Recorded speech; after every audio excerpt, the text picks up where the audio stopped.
Depuis que j'ai arrêté ces 5 gestes et que j'ai décidé d'appliquer, de mettre sur place ma routine spéciale que j'utilise tous les jours. D'ailleurs, je vous ai montré comment le faire dans la vidéo précédente. Je t'invite à aller la regarder.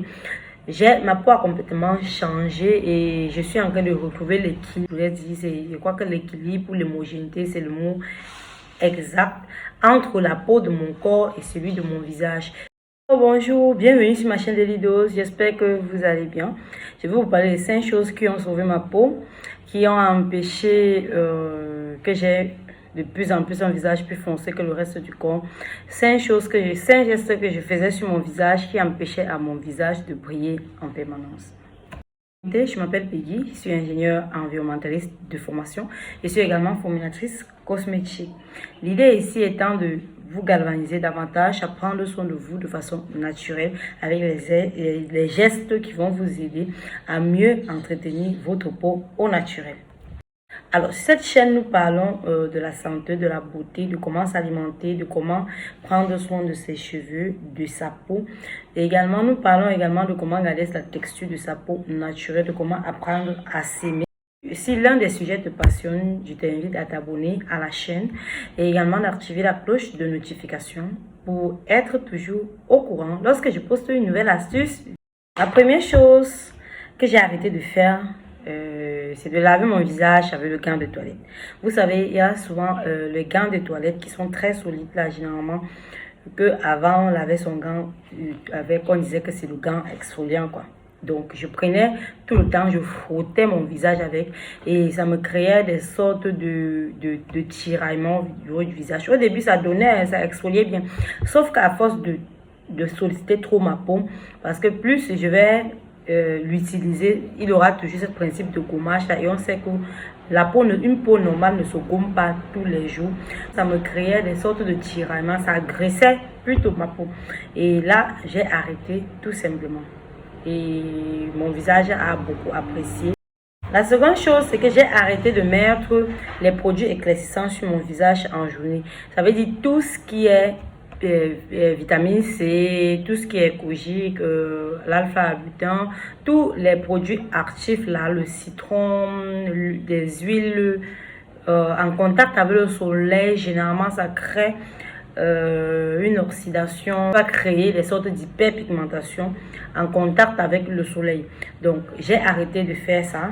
Désormais j'utilise juste les produits hydratants, collagène, humectants, des produits qui sont très hydratants pour le visage. La troisième chose qu'il faut arrêter de faire, cette chose-là ne me concerne pas directement, mais ça concerne les personnes qui ont la peau grasse, parce que si tu as une peau grasse, il faut absolument que tu saches que ce n'est pas tous les gommages que tu dois utiliser.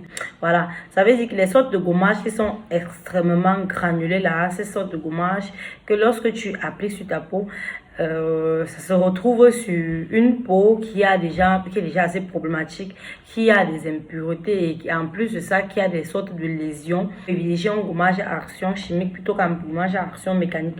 Parce que lorsque tu vas prendre ça et tu vas appliquer sur ton visage, imagine un peu, tu prends le gommage, tu mets sur une blessure. Il va se passer quoi? Non seulement ça sera très irritant, ça va vous créer des rougeurs et ça peut favoriser encore le développement rapide des boutons sur le visage. Donc si tu as une peau grasse, il faut que tu saches que tu ne dois pas essayer d'exfolier ta peau comme pour une personne qui a une peau par exemple normale, ou alors pour une personne qui a une peau sèche, ou bien pour une personne qui a une peau grasse sans avoir des lésions au niveau du visage.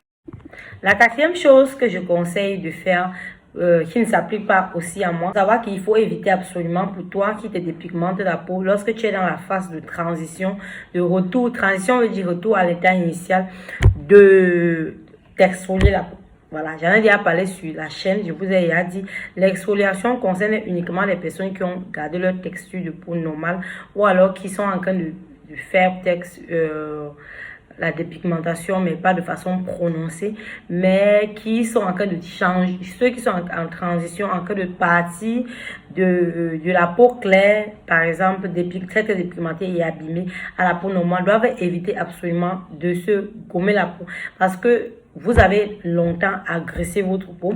Cela dit, maintenant vous êtes à la phase de réparation. Il vaut mieux laisser les cellules se reposer parce que tous les actifs éclaircissants ont pour rôle généralement de racler toute la couche de protection qui se trouve à la surface de la peau. C'est la raison pour laquelle la peau va commencer à blanchir. Donc les anticorps ne peuvent plus normalement exercer leur rôle parce que tous ces produits sont fixés sur leurs récepteurs. Et dès lors que tu décides donc d'arrêter de faire cette pratique, il faut que tu saches qu'il ne faut pas continuer à les agresser, il faut laisser les cellules se reposer tout simplement. Et puis, une autre chose qu'il faut savoir et que j'ai arrêté de faire d'ailleurs, c'est de mettre du savon sur mon visage et de rester longtemps avec. Il y avait une tradition selon laquelle un certain savon, à une époque, on demandait de mettre et de dormir avec lorsque tu ressentais le besoin de travailler la texture de ta peau et de la rendre plus lisse. Bref, les gens qui conseillaient, qui n'étaient pas d'ailleurs spécialistes, conseillaient de dormir avec du savon sur le visage. Vous savez, le savon contient de la soude caustique. Qui dit soude caustique dit acide, un acide qui est agressif pour la peau. Voilà. Maintenant, si ça contient de la soude caustique qui est un acide, ça veut dire qu'il faut absolument éviter de laisser ça de façon prolongée sur la peau. Voilà, c'est la raison pour laquelle on conseille d'appliquer le savon sur son visage et attendre maxi 5 minutes, au trop 8, et puis de rincer parce que la soude n'est pas faite pour rester longtemps sur la peau. Déjà que la soude, même lors du processus de la fabrication du savon, ne va pas complètement disparaître dans le savon. C'est la raison pour laquelle le savon reste moussant. C'est à cause de la soude. Donc, s'il reste moussant, ça veut dire qu'il y a encore la présence de la soude là. Donc, il vaut mieux éviter quand même de trop laisser ça poser longtemps sur son visage. Il en met même pour les gommages parce qu'il y a des personnes qui mettent le gommage la veille et puis dorment avec.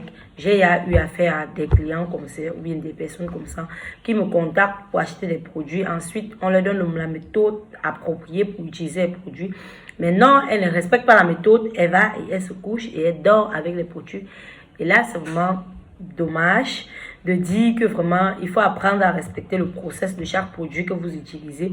Si vraiment vous faites même des recherches sur les ingrédients qui se trouvent dans le produit, si ça ne vous arrange pas, ne vous attardez plus surtout à dormir avec. C'est vraiment très important.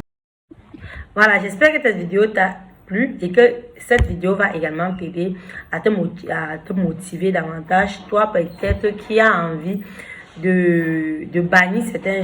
Il ne suffit pas d'avoir les bons produits, mais il suffit d'avoir les bons gestes, d'avoir les gestes qu'il faut pour pouvoir prendre soin de soi.